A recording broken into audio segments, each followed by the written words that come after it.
আজি চাওক, কিছুদিন পূৰ্বে বিহাৰত বিজেপি চৰকাৰে ইলেকশ্যন কমিশনৰ জৰিয়তে SIR তেওঁলোকে কৰিছে আৰু আমি দেখিছোঁ যে তাতে ৬৫ লাখ ভোটাৰৰ নাম ভোটাৰ লিষ্টৰ পৰা কৰ্তন কৰিছে।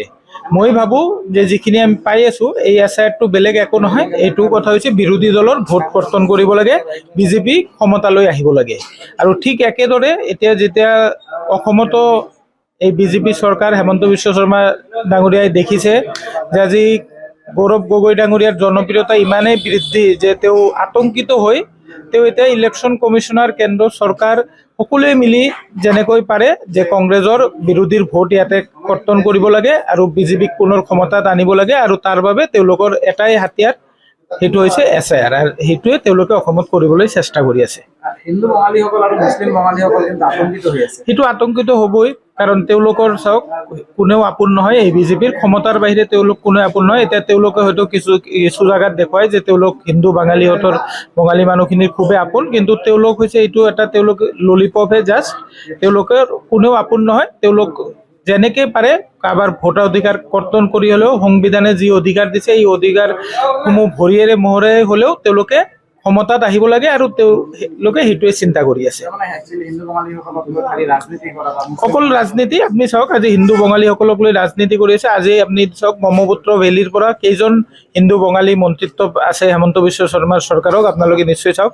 আজি যেতিয়া কংগ্ৰেছ চৰকাৰ আছিল 3জন-4জনকৈ হিন্দু বঙালী মন্ত্ৰিত্ব লাভ কৰিছিল, কিন্তু আজিৰ দিনটোত আজি এই ব্ৰহ্মপুত্ৰ ভেলী, আজি যিটো আমি ইফালে ইমান ডাঙৰ অসমত ব্ৰহ্মপুত্ৰ ভেলীত তেওঁলোকৰ কিন্তু এটা বঙালী মানুহকো মন্ত্ৰিত্ব প্ৰদান কৰা নাই।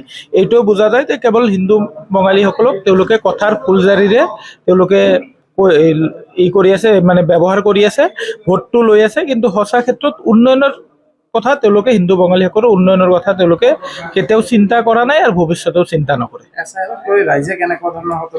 ৰাইজে আতংকিত হৈ আছে SIR লৈ, কাৰণ তেওঁলোকে দেখিছে যে বিহাৰত কেনেকৈ তেওঁলোকে ভোট কৰ্তন কৰিছে। লগতে আপোনালোকে দেখিছে যে আমাৰ নেতা ৰাহুল গান্ধী ডাঙৰীয়াই প্ৰেছ মিটৰ জৰিয়তে তেওঁলোকে উদাহৰণ দিছে যে ইলেকশ্যন কমিশনে কেনেকৈ ভোট চুৰি কৰি আজি নৰেন্দ্ৰ মোদী ডাঙৰীয়াক সহায় কৰি আছে। আজি আপোনালোকে নিশ্চয় প্ৰেছ মিটটো দেখিছে আৰু তাৰ বিৰুদ্ধে আমিও সমগ্ৰ অসমত আমিও আন্দোলন কৰিম কংগ্ৰেছ দলৰ পৰা। আমি কোনো ৰাইজৰ অধিকাৰ যি সংবিধানে দিছে ভোটাধিকাৰ, সেই ভোটাধিকাৰ তেওঁলোকে যদি কৰ্তন কৰিব বিচাৰে আমি এইটো কেতিয়াও মানি নলওঁ আৰু কংগ্ৰেছ দলৰ পৰা আমি গণতান্ত্ৰিকভাৱে ইয়াৰ বিৰুদ্ধে প্ৰতিবাদ কৰিম, আন্দোলন কৰিম আৰু প্ৰত্যেক এজন নাগৰিক, তেওঁ হিন্দু বঙালীয়ে হওক, হিন্দু মুছলমান হওক বা যিকোনো ধৰ্মৰে হওক, তেওঁলোকে যাতে নিজৰ ভোটাধিকাৰ তেওঁলোকে পায় সাব্যস্ত কৰিব পাৰে, সেইখিনি আমি আন্দোলন কৰিম। যেনেকৈ নহওক আমি সেইখিনি নিশ্চিত কৰিম।